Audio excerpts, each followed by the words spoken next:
Welcome to Chapter 22. We will be talking about drugs that affect circulation, drugs that affect hypertension, angina, and thrombosis. So let's begin.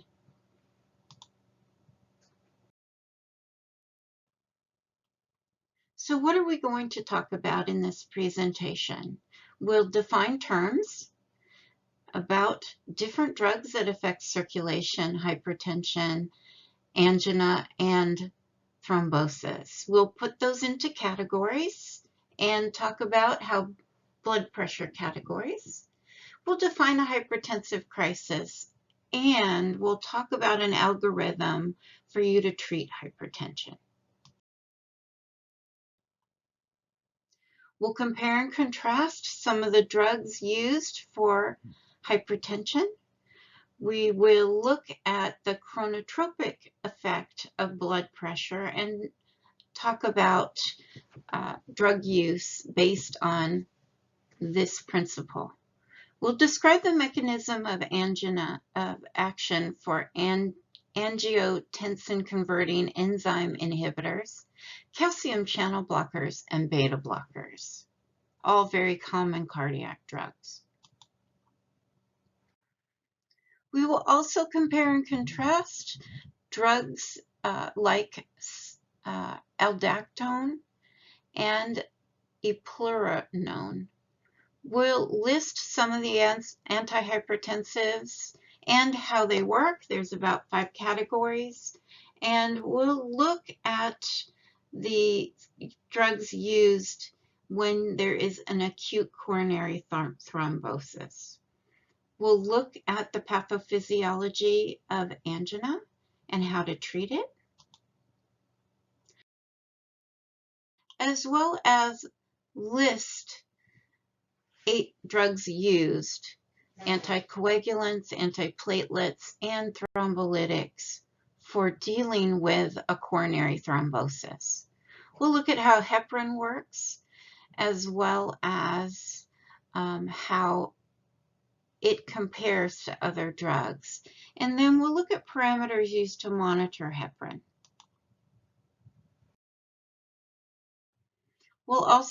I will describe the mechanism of heparin and warfarin, paradoxical thrombosis. We'll compare and contrast clinical use of aspirin and some of the other antithrombosis drugs, as well as how warfarin works in the body.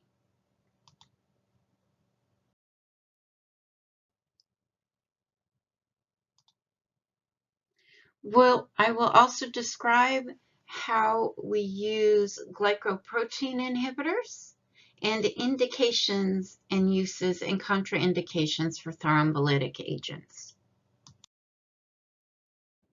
So let's get into it. Let's talk about the epidemiology and etiology of hypertension, or who's affected by hypertension and how hypertension starts. There are greater than 1 billion people worldwide that are affected by hypertension. 1 in every 4 Americans has high blood pressure, or a blood pressure of 140 systolic over 90 millimeters of mercury diastolic. High blood pressure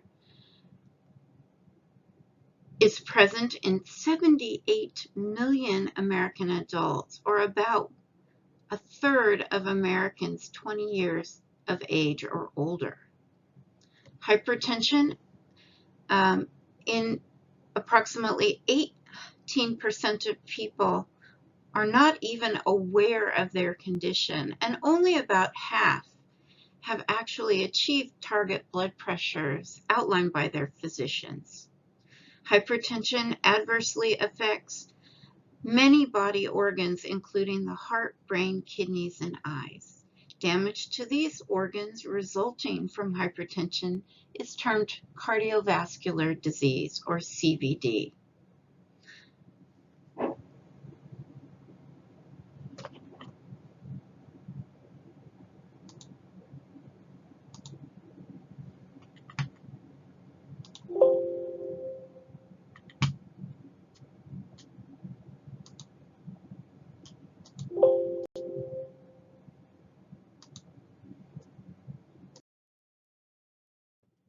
In uncontrolled hypertension, or CVD, you have an increased chance of dying or an increased risk of developing left ventricular hypertrophy, angina, MI, heart failure, stroke, peripheral arterial disease, retinopathy, and kidney disease.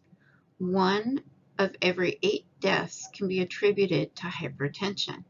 And the World Health Organization reports that suboptimal blood pressure, a systolic blood pressure of greater than 115 millimeters of mercury, is responsible for about 62% of cerebral vascular disease, 49% of ischemic heart disease, and this blood pressure increases with age, and hypertension is more prevalent in adults older than 65 years of age.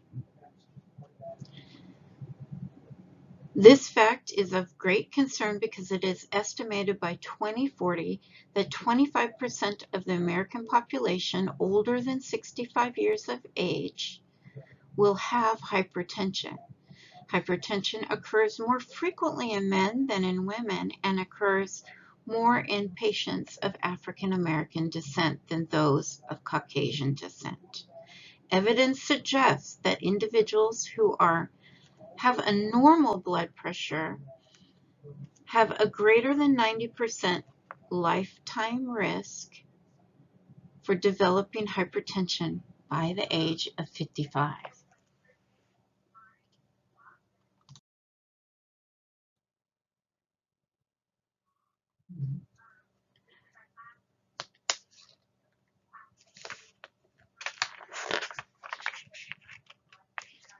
Arterial blood pressure is a product of systemic vascular resistance and cardiac output, or heart rate times stroke volume, how many beats per minute times how much blood is squished out of the heart with every beat. Arterial blood pressure, usually referred to as blood pressure, is generated by the interaction between blood flow and the resistance to blood flow. Arterial blood pressure reaches a peak during cardiac systole and a low point at the end of diastole. Arterial blood pressure is defined hemodynamically as the product of cardiac output, or heart rate times stroke volume, and the total peripheral vascular resistance. Venous capacitance, which affects the volume of blood or preload, is a major determinant of cardiac output and systolic blood pressure. Arterial capacitance, or afterload, is the major determinant of the total peripheral resistance and the diastolic blood pressure. Antihypertensives tend to act on some or all of the hemodynamic parameters that are defined in arterial blood pressure.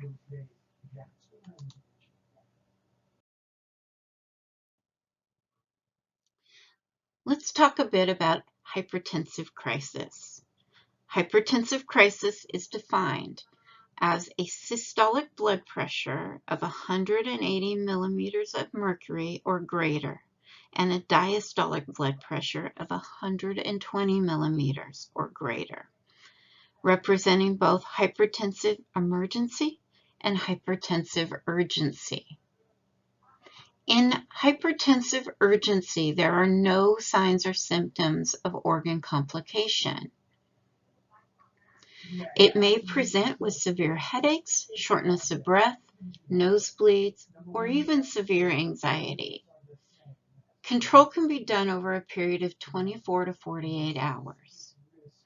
However, in hypertensive emergency, this is an acute, chronic, or shows progressive organ injury.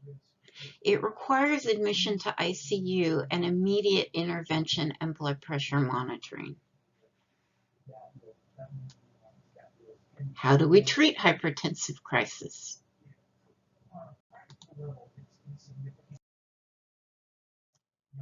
Some of the first-line agents to treat hypertensive crisis are the thiazide-type diuretics, the ACE inhibitors, or angiotensin-converting enzyme inhibitors, angiotensin II receptor blockers, or ARBs, and calcium channel blockers.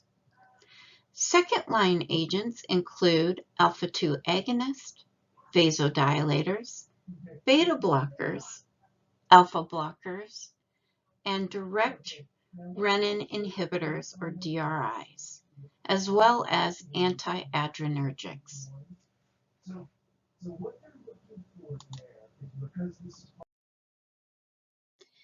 ACEIs, or angioconverting enzyme inhibitors, are the second-line antihypertensive. They act primarily through suppression of the renin angiotensin aldosterone system, or RAAS. Because of the lack of renal blood flow, renin is released into circulation where it acts on angiotensin to produce angiotensin I. In pulmonary vasculature, angiotensin I is then converted by angiotensin-converting enzyme, or ACE, to angiotensin II. Angiotensin II is a highly potent endogenous vasoconstrictor. It also stimulates aldosterone secretion from the zona glomerulosa cells of the adrenal cortex and contributes to sodium and water retention. Angiotensin II also stimulates the release of catecholamines from the adrenergic nerve endings and mediates the release of central sympathetic outflow. ACE is abundant in the endothelial cells of blood vessels and to a lesser extent in the kidneys.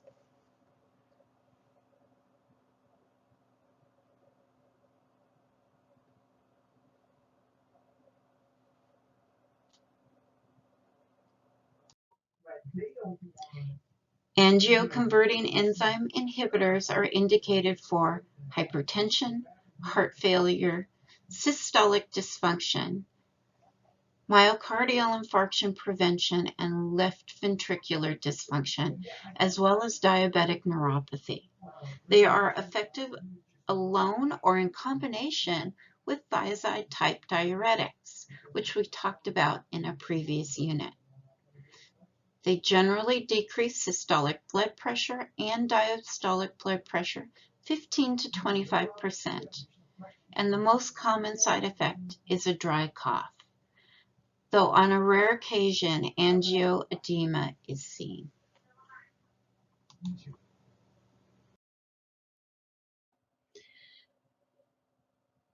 While angiotensin converting enzyme inhibitors do not induce glucose intolerance, hyperlipidemia, or hyperuricemia, they do have a significant interaction when combining them with NSAIDs.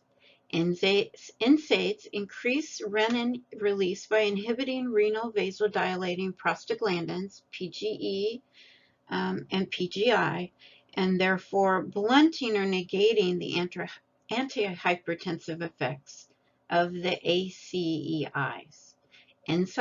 NSAIDs less likely to reduce renal prostaglandins and to minimize or circumvent interaction with the ACEIs are clinaril, relafin, lodin, and trilisosate.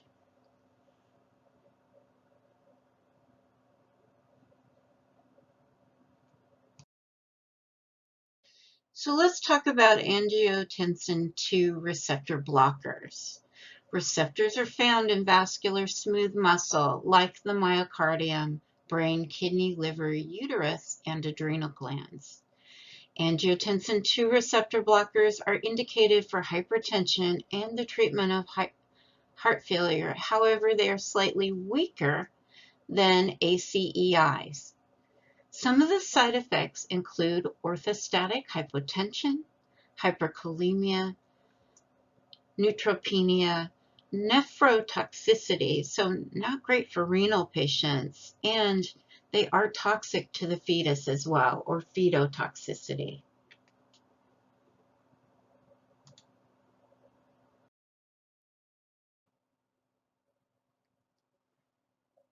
Direct renin inhibitors. These act by inhibiting renin, the enzyme that is the first step of the RAAS. Renin is responsible for the conversion of tensinogen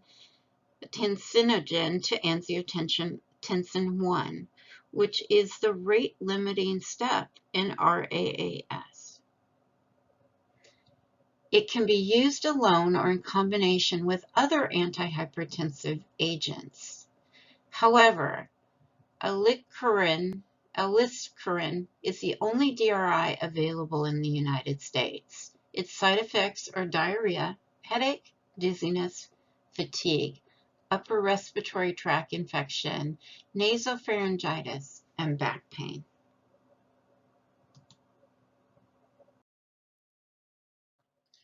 Calcium channel blockers are very common cardiac drugs. They cause coronary and peripheral vasodilation via the L channel blockade.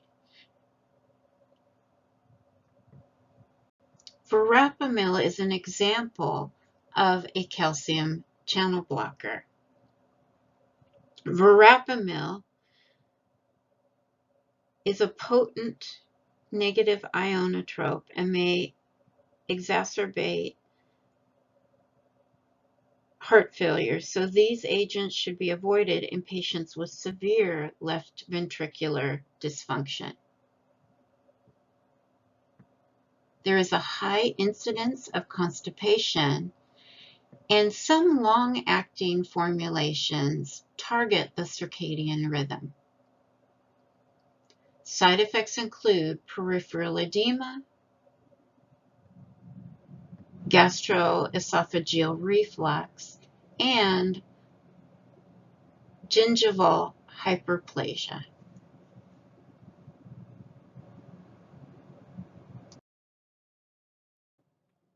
Another type of calcium channel blockers are the dihydropyridines. These include Norvasc, Plendil, Dynacirc, Dynacirc Extended, Cardine, Procardia, Procardia Extended, and Nimotop. These have negligible chronotropic effects, except for Procardia.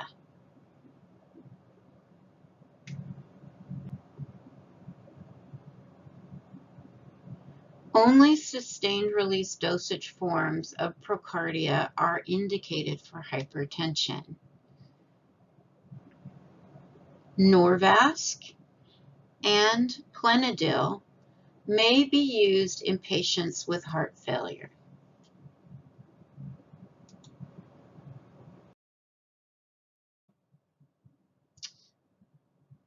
Another common form of cardiac drug are the beta blockers.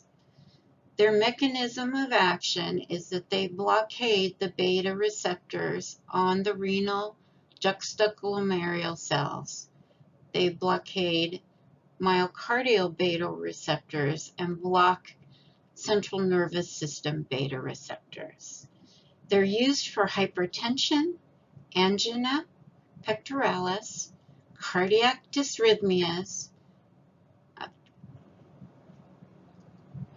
MI prevention, chronic heart failure, and phenochromocystoma. They're also useful in preventing migraines and helping with alcohol withdrawal. However, beta agonists may induce bronchospasm and render beta agonists ineffective, like albuterol. So they must be used carefully in patients with asthma on beta-2 agonists.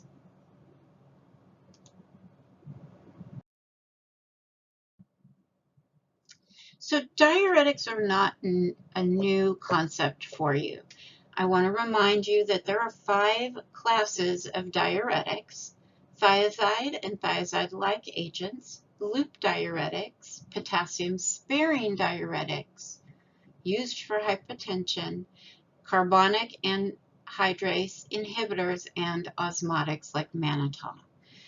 They can interact with the NSAIDs, so must be used carefully when using with NSAIDs. Let's talk a little bit more about these drugs, just as a reminder. We'll start with potassium-sparing diuretics. They're weak if used alone. However, they have an added effect when used with a thiazide. Examples of potassium-sparing diuretics include midomor and direnum. Side effects include dyspepsia, gastric upset, cramps, nausea, diarrhea, mental confusion, lethargy, headache, dizziness, and leg cramps.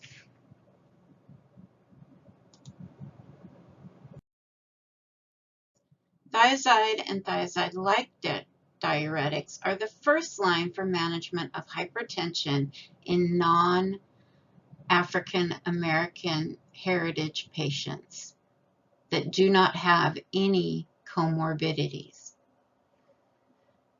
Thiazide and thiazide-like diuretics increase sodium and chloride excretion from the kidneys and are indicated for hypertension, chronic edema, chronic heart failures, and ascites.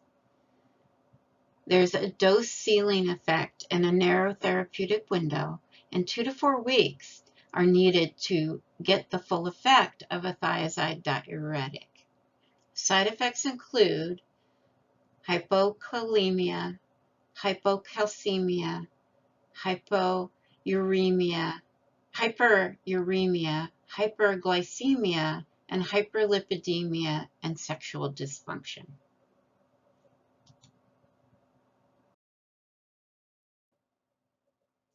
Loop diuretics. Loop diuretics, like Lasix, decrease sodium reabsorption at the ascending limb of the loop of Henle. They're indicated for chronic heart failure, ascites, renal failure, pulmonary edema, hypercalcemia, hypermagnesia, and syndrome of inappropriate antidiuretic hormone. They are the second-line treatment for management of hypertension. A side effect, though, of Lasix is frequent urination, which can cause hyperglycemia, hyperuremia, gastric upset, photosensitivity, and even ototoxicity, hearing loss.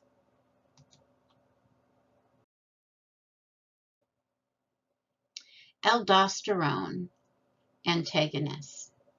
Aldosterone antagonists include aldactone and Inspra.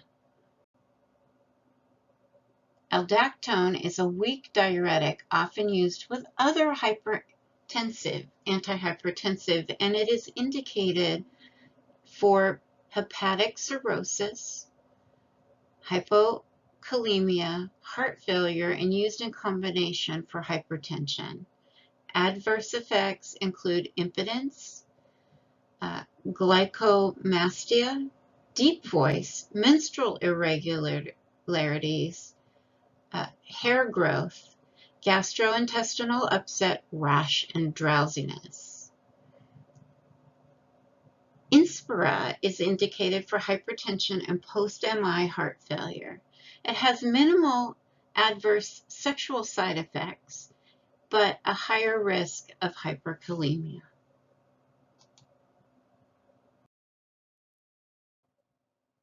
So let's talk a little bit about the central acting adrenergic agents.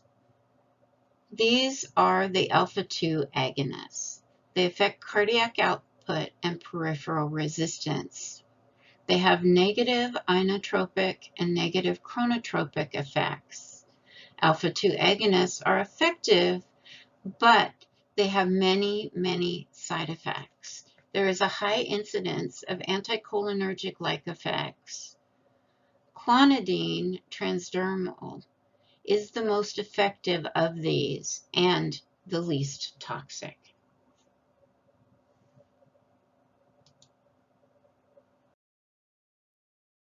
Alpha-1 adrenergic agonists.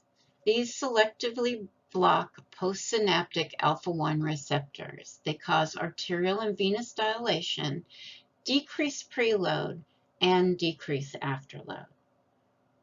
There is a first dose phenomenon which manifests with orthostatic hypertension, tachycardia, palpitations, dizziness, headaches, and syncope. Initial doses should be low and at bedtime. Alpha-1 adrenergic agonists are indicated for hypertension, benign protostatic hyperplasia, heart failure, and Raynaud's vasospasm.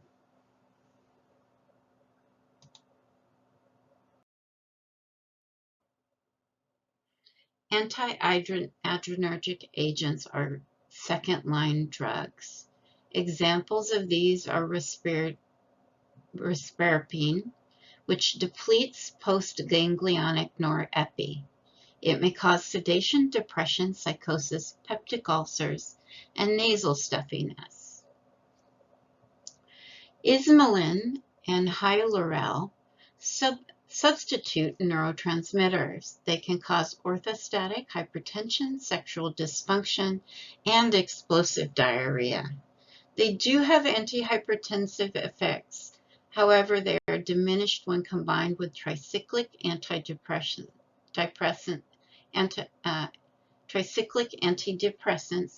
amphetamines, like for the treatment of ADHD, and ephedrine.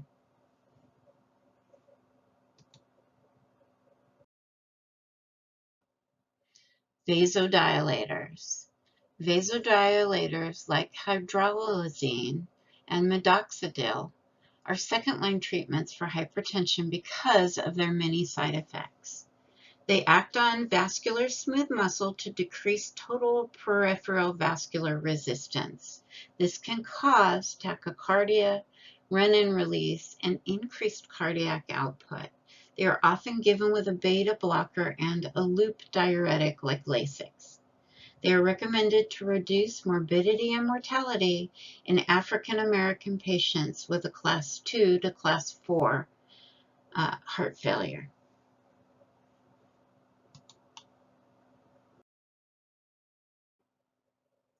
Let's talk about the epidemiology, etiology, and pathophysiology of angina, or chest pain. This is a symptom of myocardial ischemia, or lack of oxygen to the cardiac muscle tissue. This happens from an imbalance of myocardial oxygen supply, what's available, and demand from the heart tissue. It can present as a heavy weight or pressure on the chest, burning sensation, shortness of breath, shoulder pain, pain in the sternum, or even the lower jaw.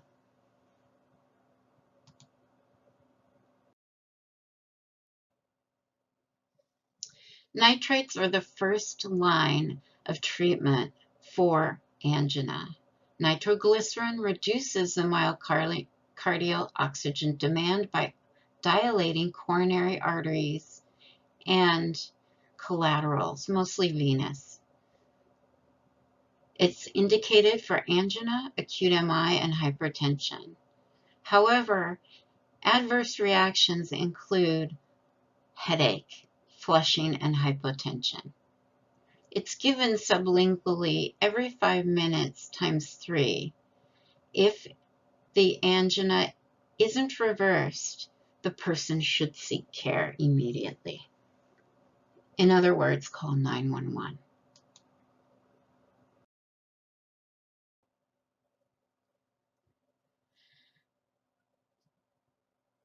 Drug therapy for angina also includes ranolazine. Ranolazine is indicated for chronic angina that doesn't respond to other medications like the nitrates. It shifts energy production from the fatty acid oxygenation to glucose oxygenation, which uses less oxygen. 500 milligrams twice a day, or a maximum of 1 gram twice a day, can be given for chest pain. Adverse reactions include dizziness, palpitations, headache, constipation, nausea, pain, and peripheral edema. It is contraindicated in hepatic dysfunction or liver disease patients.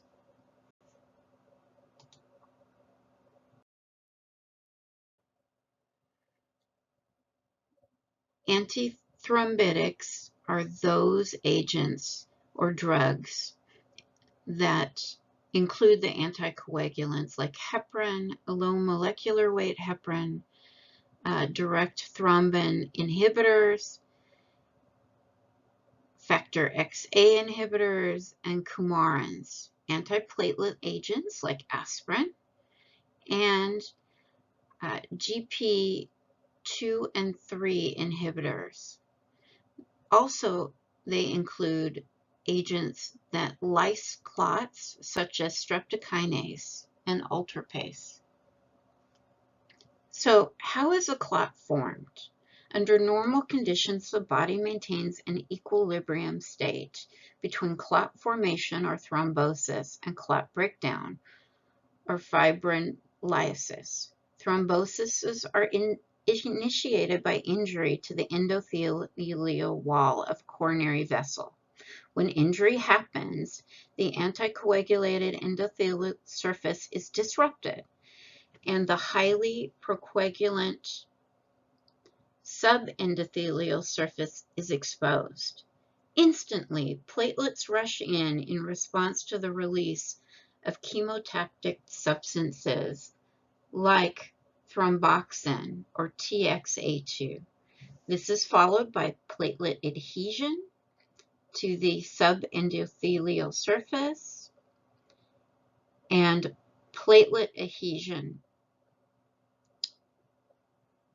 Adhered platelets are exposed to many subendothelial proteins such as collagen and thrombin. Collagen and thrombin also promote platelet activation. Activated platelets release platelet agonists such as adenosine diphosphate, norepi, serotonin, and metabolites, which amplify platelet aggregation and form an unstable thrombus or platelet plug. The most important consequence of platelet activation is the expression of the platelet receptor glycoprotein 2B and 3A on the platelet surface, which allows binding to fibrinogen. Fibrinogen binds to 2 of these molecules, causing a cross-linking of receptors on adjacent platelets and pull the platelets into an aggregate form. This triggers more platelets to coalesce and aggregate together. Fibrinogen is converted into fibrin by monomers by the act of thrombin. This is the final step in clot formation. Homeostasis is complete when the fibrin clot becomes insoluble within the vessel. This stable fibrin clot is the end result of the coagulation cascade. It must be removed by fibrinolytic system for homeostasis to be maintained.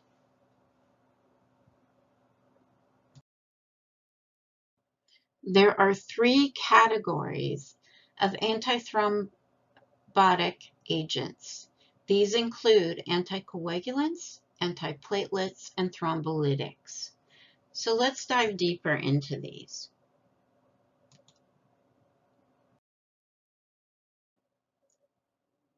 Thrombosis are initiated by injury to that endothelial wall of coronary vessel. Platelets come along and aggregate in response to the release of chemotoxic substances, which is followed by platelet adhesion to that subendothelial vessel surface. This is the first step in clot formation. Platelet adhesion is mediated mainly by von Willebrand factor.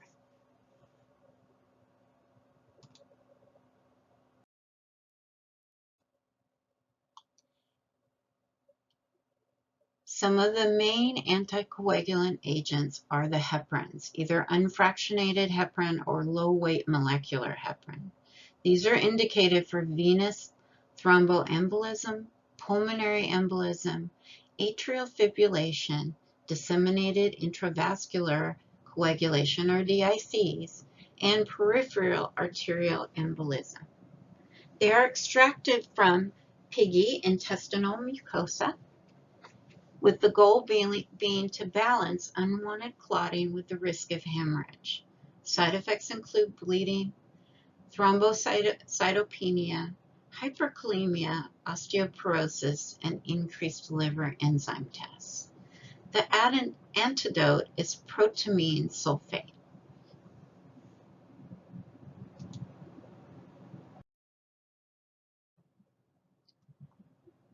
Direct thrombin inhibitors, the second of the anticoagulant agents we'll talk about, like Iprovast, are indicated for deep vein thrombosis. Angiomax is indicated for unstable angina, and Reflutin is used for anticoagulation of patients with heparin-induced thrombocytopenia type 2. Common adverse side effects include hemorrhage. So what about some of the, warfarin's been around forever, but what about some of the new long-acting oral anticoagulants? Coumadin, there are a lot of side effects and a lot of cautions. It has a narrow therapeutic index and a need for routine monitoring and diet restrictions. So the quest continues for the development of ideal anticoagulant. There are some promising new ones out there. Eliquis or Apivax, Xarelto or Ribavirin, Pradaxa or dabigatran are all promising new oral anticoagulants. Eliquis is indicated for postoperative DVT prophylaxis, stroke prevention in non-valvular atrial fibrillation, and prophylaxis of recurrent DVT or PE. Xarelto is used for thromboembolism treatment and prophylaxis, stroke prevention in non-valvular atrial fibrillation as well. Pradaxa is used for thromboembolism treatment and prevention, as well as stroke prevention in non-valvular atrial fibrillation.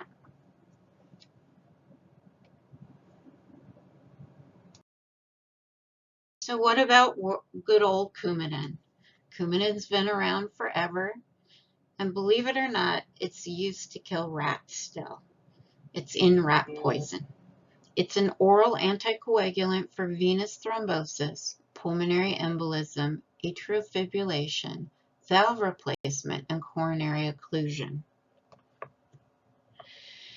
It has a narrow therapeutic window and has to be monitored closely. The blood test that they use is an INR, and it's the standard for monitoring therapy. Hemorrhage is a common side effect, and many factors increase or decrease the effectiveness of the drug, including diet, disease states, and drugs.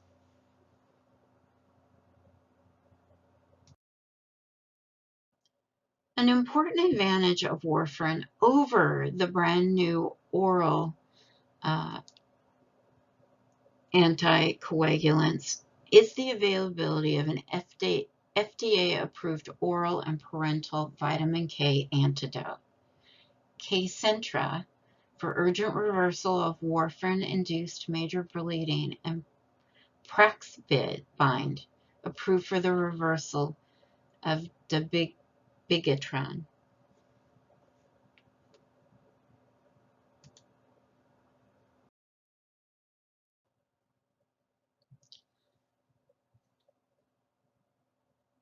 Potential reversal agents for the new oral anticoagulants include aldanexnet alpha, which is a potential reversal agent for factor XA inhibitors that isn't approved yet in the United States, and Bulin or profilenine Novo-7, which initiates thrombin generation by activating factor X through the coagulation cascade.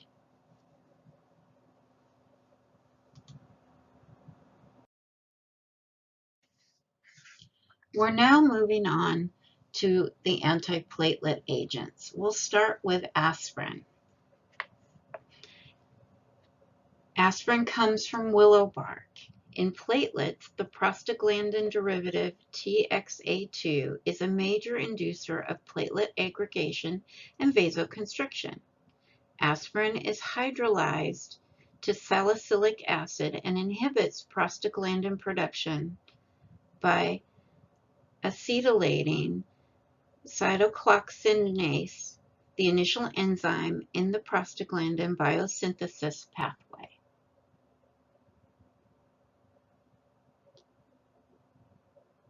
It reduces platelet aggregation by the inhibition of prostaglandin production in this manner. Antithrombotic indications include reducing the risk of thrombosis, transient ischemic attack or TIA, and stroke.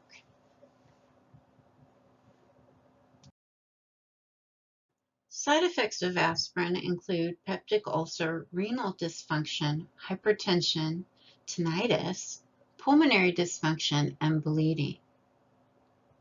Ibuprofen can inhibit the pharmacological effect, and concurrent NSAID use is not recommended and may cause fatal gastropathy.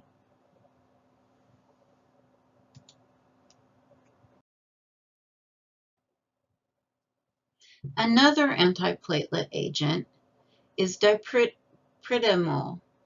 It's a vasodilator and platelet adhesion inhibitor. It is indicated only as an adjunct to warfarin in prevention of postoperative thrombolytic complications of cardiac valve replacement.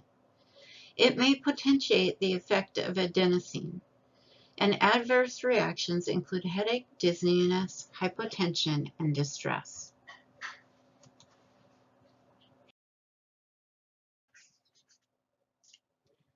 Plavix is a prodrug. It is a phenylpyridine derivative platelet aggregation inhibitor that interferes with platelet membrane function by inhibiting ADP-induced platelet fibrinogen binding and subsequent platelet-to-platelet interactions. Indication for use include a history of myocardial infarction, or MI, stroke, peripheral arterial disease, acute coronary syndrome. It is slightly more effective than aspirin, except for stroke prophylaxis. It's metabolized by the liver and is in a steady state in 3 to 7 days. It's usually given as 75 milligrams each day or a 300 milligram loading dose for acute coronary syndrome.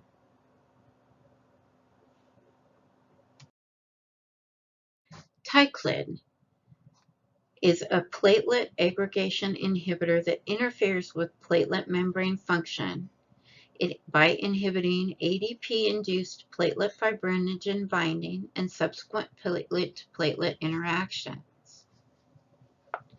It is used for stroke. Because of the risk of life-threatening blood problems such as neutropenia, granulocytosis, Ticlid is only reserved for patients who cannot tolerate or are allergic to aspirin or Klonopin, or who have failed therapy with these other agents.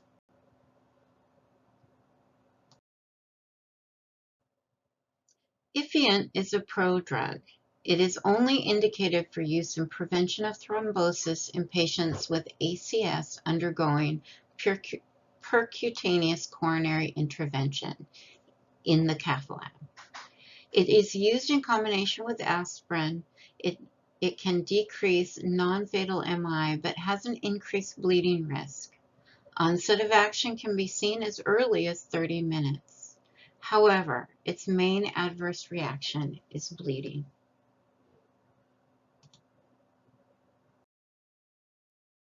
Brilinta is a reversible and non-competitive inhibitor of adenosine diphosphate receptor on the platelet surface. It's used to reduce the rate of thrombotic cardiovascular events in patients with ACS and stent thrombosis. It is an alternative to Klonopin or prasugrel. It is shown to decrease the death rate of MI and stroke when compared to clopidogrel. It's associated with increased non-CABG related bleeding.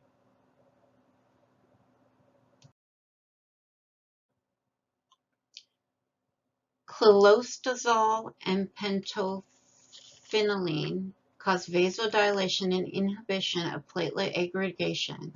They are indicated for peripheral arterial disease pain.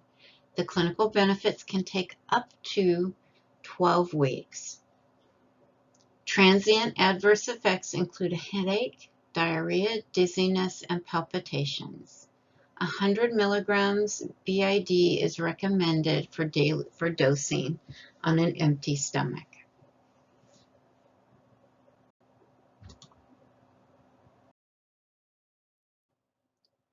Zontivity is the only protease-activated receptor or PAR1 antagonist. It inhibits PAR1 on the platelet surface, and it's indicated for the reduction of thrombotic cardiovascular events in patients with peripheral arterial disease or a history of MI. It's contraindicated in patients that have active bleeding.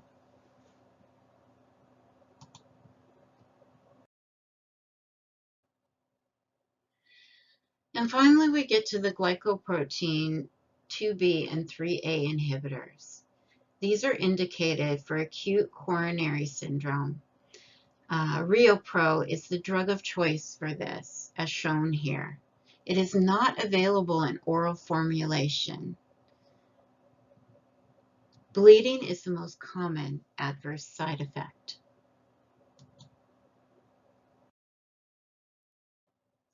Thrombolytic agents are indicated for PE, ischemic stroke, acute ST segment elevation, MI. And agents include streptokinase, which is a second-line agent, altopase, retroplase, and tenexaplase. Therapy should begin within 12 hours of symptoms. Thrombolytics are preferred to percutaneous coronary intervention when patients present within 3 hours of symptom onset, and door to primary PCI time will be greater than 90 minutes.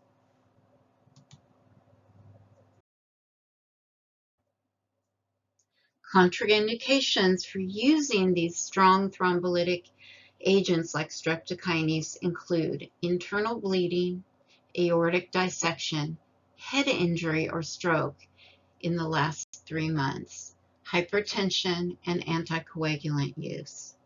Bleeding is the most common adverse effect. Gastrointestinal, genitourinary, respiratory tract, and retroperineal and intracranial bleed are all common.